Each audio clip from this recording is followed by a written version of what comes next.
shaqaysateen wax ka bixiya mar kale waxa uu fattaqu llaha mastadactu ilaahay ka cabsada intaa karaysaa wasmacuu wa adiicu maqla waxaa laydiin sheegayo raaca wa anfiquu khayran lianfusikum wax bixiya naftiinay dan u tahay khayr u tahay waman yuuqa shuxa nafsihi fa ulaa'ika hum lmuflixuun dadka laga ilaaliyey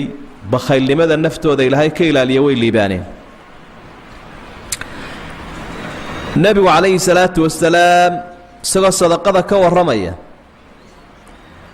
waxa uu tilmaamay qof waliba qiyaamaha intuu ilaahay is hortaaga inuu ilaahay la hadli doono iyadoo cid turjumaani aanay u dhaxaynin midigtuu eegayaa wuxuu arkayaa keliya camalku horumariyey meeshii tol iyo xidhitoona ma joogo bidixduu eegayaa wuxuu arkayaa wixii camal uu horumariyey oo keliya wuxuu eegayaa wejigiisaasoo wuxuu arkayaa naarti oo soo bu-aysa fattaquu naara walow bishiqi tamra naarta wax isaga dhiga buu nebigu uhi saasay idiin soo waajahaysaaye xabba timira jeexeedna ha ahaato inaad xoolo badan bixisaa shardi maaha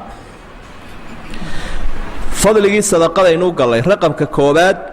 tudfi'u gadab allaahi subxaanah ilaahay cadhadiisay bakhtiisaa sida biyuhu dabka u bakhtiyaan oo kale ina sadaqata siri tudfi'u gadab arab tabaaraka wa tacaala sadaqada sirtaahay waxay qarisaa ama bakhtiisaa cadhada ilaahay subxaana wa tacaala oo ilaahay baa ku farxo oo cadhadu ay ka ba'aysa tamxu lkhati'a gefkana way tirtirtaa sadaqadu sunnahay ama sadaqaba guud ahaan wasadaqatu tudfiu lkhati'ata kamaa yudfiu lmaau annaara siday dabka biyuhu u bakhtiyaan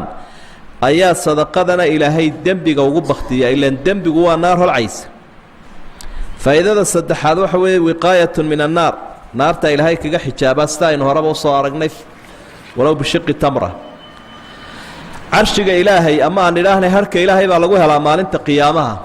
oo maalinay dadkuba wada kadeedan yihiin ee wada kulul yihiin tii qorax ahaydna la soo dhoweeyey oo miil qadarkii la soo jirsiiyey waxa qofku uu harhsanayo ee qabowga uu ka helayaa waa sadaqada kullu mri'in fii dilli sadaqatii xataa yuqdaa bayna annaas qof waliba maalinta qiyaamaha sadaqadiisu harhsanayaa buu nebigu yidhi markaa kii sadaqadiisu ay badan tahay harhkiisu wuu wen yahay kii sadaqadiisu ay yar tahay harhkiisu waa hardhacaar ama wuu yar yahay nin isaguna sadaqaystay baa ka mid ahaa